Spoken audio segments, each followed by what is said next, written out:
KPK menetapkan Sekjen PDIP Hasto Kristianto sebagai tersangka dalam perkara dugaan suap bersama-sama Harun Masiku yang masih menjadi buron. Juru bicara PDIP, Chiko Hakim, menuding ada upaya mengganggu dan menenggelamkan PDIP. Kami melihat bahwa politisasi hukum itu kuat sekali. Buktinya yang tersangka di kasus CSR BI saja sebanyak 2 orang bisa diralat. Dan kalau dugaan untuk mentersangkakan Sekjen sudah sejak lama. Sangat jelas ada upaya untuk mengganggu PDI Perjuangan dengan tujuan menenggelamkan atau mengambil alih, kata Chiko saat dihubungi Selasa 24 Desember 2024.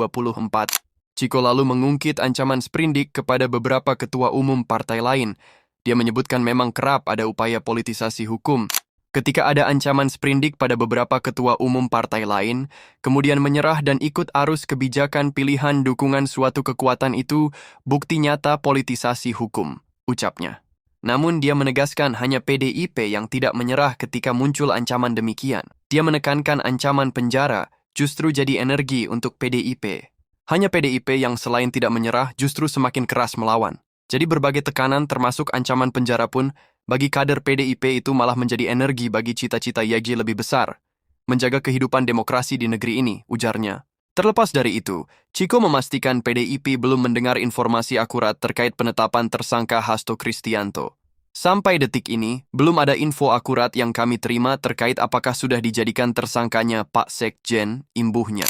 Senada dengan Chiko, politisi senior PDIP, Hendrawan Supratikno, merespons penetapan tersangka Hasto Kristianto. Dia masih menunggu informasi lebih detail terkait itu.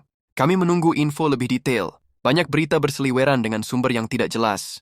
Kita sering terkecoh dengan warta bermuatan sensasi, ujar dia.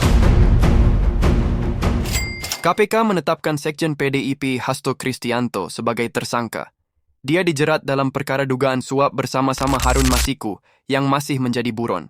Dari sumber Detik.com, Selasa 24 Desember menyebutkan nama Hasto sebagai tersangka dalam surat pemberitahuan dimulainya penyidikan.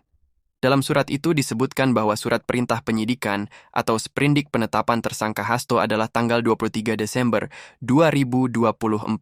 Sementara itu, juru bicara KPK, Tessa Mahardika, menyampaikan perihal penetapan tersangka Hasto Kristianto akan segera disampaikan secara resmi.